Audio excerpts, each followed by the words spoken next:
El Reino Unido vuelve a temblar. El príncipe Andrés, hermano del rey Carlos III, ha perdido lo poco que le quedaba de su nombre. Este viernes, 17 de octubre, se confirmó lo que muchos en Buckingham temían. Andrés ya no podrá usar ninguno de sus títulos reales. Ni duque de York, ni alteza, ni representante de nada. Solo queda su nombre, y su vergüenza. Todo estalla tras una nueva oleada de escándalos. Su amistad con Jeffrey Epstein, acusado de tráfico sexual infantil, lo persigue como una sombra eterna. Y ahora, una conexión inesperada con una presunta espía china reabre heridas que la monarquía británica creía selladas. Las pruebas apuntan a Cai, un alto cargo del régimen chino implicado en un juicio de espionaje que ha colapsado diplomáticamente al Reino Unido. Mientras tanto, en Londres, la noticia se ha recibido con un silencio helado. Nadie en Buckingham quería este desenlace, pero las filtraciones y los rumores eran ya imposibles de contener. Las memorias de Virginia Giuffre, fallecida hace apenas unos meses, son el detonante final, un relato lleno de detalles, de fechas y de acusaciones que vuelven a colocar a Andrés en el centro del escándalo. A pesar de haberse retirado en 2019, el príncipe ha seguido viviendo en Royal Lodge, en Windsor, una mansión que cuesta más de lo que su pensión militar podría pagar. Nadie entiende cómo ha mantenido ese nivel de vida sin ingresos oficiales. Y eso, dentro del Reino Unido, ha despertado una pregunta muy incómoda: ¿de dónde viene realmente su dinero? Según The Times, los fondos que usó para quedarse en la propiedad fueron aprobados por el responsable financiero de la Casa Real. Pero los rumores señalan algo más oscuro: antiguos contactos con empresarios ligados a Epstein, operaciones privadas y favores de gobiernos extranjeros. El círculo de Andrés nunca ha sido limpio. Quédate hasta el final, porque te voy a contar cómo esta caída del príncipe no solo lo expulsa de la familia real, sino que también amenaza con fracturar el futuro del trono británico. Lo que se está moviendo dentro del palacio es mucho más grave de lo que la prensa oficial quiere admitir. Suscríbete si crees que Guillermo será el primer rey que decida cortar de raíz los privilegios dentro de su propia sangre. Dentro de Buckingham, nadie duda de que el príncipe Andrés no se marchó, lo echaron. La decisión, anunciada como voluntaria, fue en realidad una orden disfrazada de gesto de dignidad. El rey Carlos III no podía permitirse otro escándalo que pusiera en jaque a la monarquía británica, ya bastante golpeada por las memorias de Harry y las sombras de Epstein. Pero, como dicen en los pasillos del palacio, Carlos no lo hizo por valentía, lo hizo por miedo. Andrés firmó su renuncia con una pluma que no escogió, rodeado de asesores que ya habían preparado el comunicado antes incluso de que él lo leyera. He decidido anteponer mi deber a mi familia y mi país, decía la nota. Pero la verdad es que su familia llevaba meses cerrándole las puertas. Lo habían convertido en un fantasma. Carlos intentó mantener la calma, apelando al equilibrio institucional, pero la tormenta ya era imparable. La prensa lo señalaba por permitir que su hermano siguiera viviendo con lujos, mientras el resto del país enfrentaba una crisis económica sin precedentes. En los tabloides, el hermano del rey se convirtió en el símbolo de la decadencia real. Y en medio de ese silencio incómodo, una figura empezó a ganar protagonismo: el príncipe Guillermo. El heredero observaba desde la distancia, pero tomaba nota. En privado, habría dejado claro que su futuro reinado no tolerará residuos de privilegio ni segundas oportunidades para los que ensucien el apellido Windsor. En otras palabras, con él, Andrés no tendría ni techo, ni trato, ni perdón. Las fuentes más cercanas a Kensington aseguran que Guillermo está trazando una línea roja. Cuando ascienda al trono, su tío no volverá a pisar Sandringham, ni Balmoral, ni su coronación.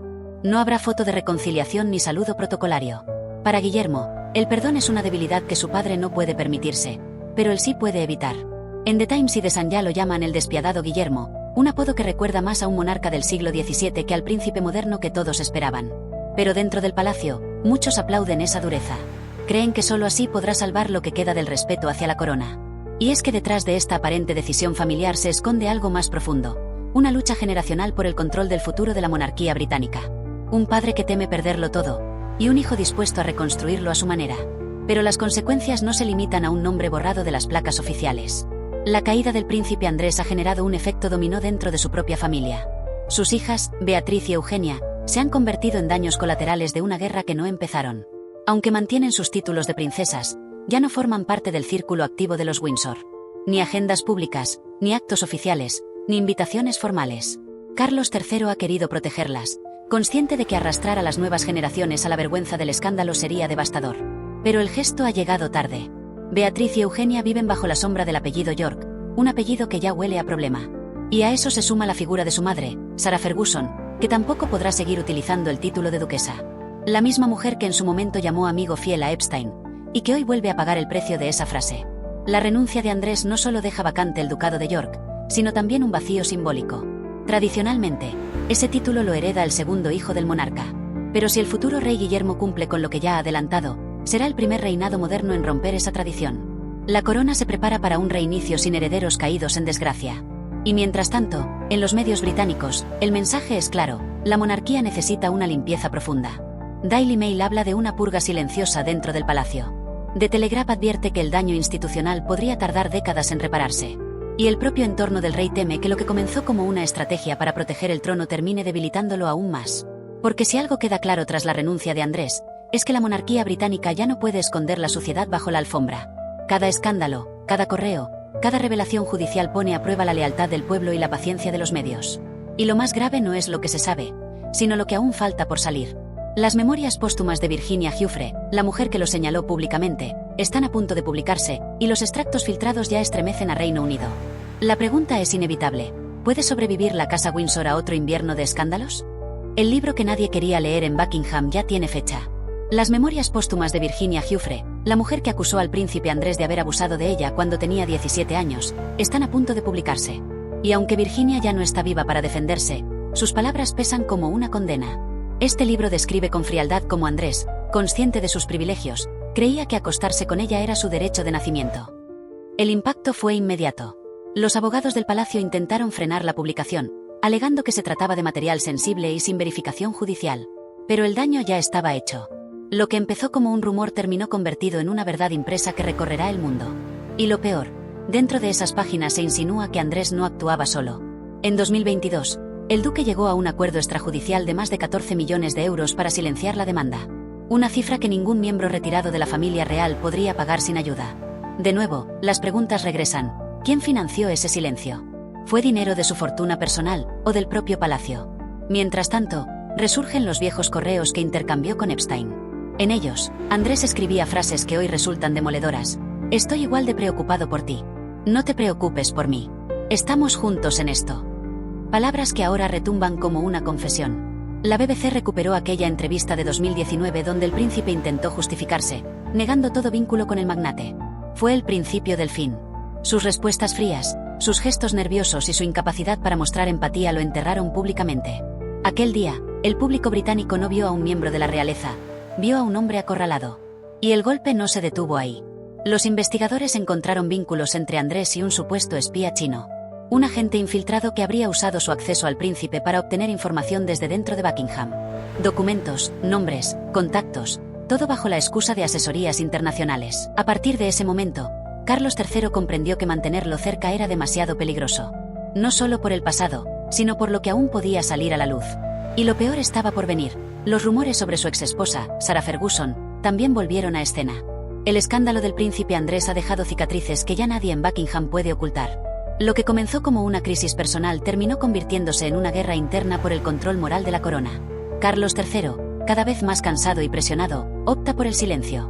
Sabe que cualquier palabra podría ser usada en su contra. Su prioridad es mantener el equilibrio institucional, aunque para ello tenga que mirar hacia otro lado. Guillermo, en cambio, representa la ruptura.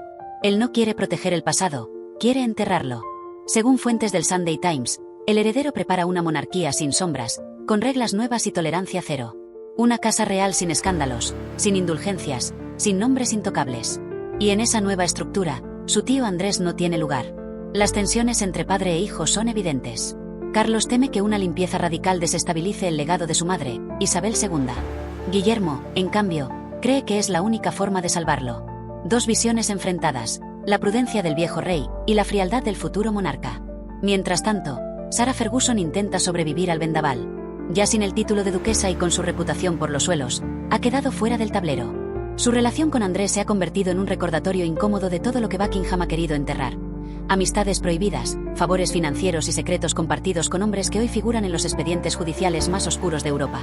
En los medios británicos, la sensación es unánime: la caída del príncipe Andrés marca un punto de no retorno. La monarquía ha perdido la inocencia, si alguna vez la tuvo. Las nuevas generaciones de Windsor ya no heredan poder ni respeto, sino el peso de limpiar lo que otros mancharon. Y mientras Reino Unido observa cómo un miembro de sangre real se hunde en su propia historia, una pregunta empieza a resonar en todas partes.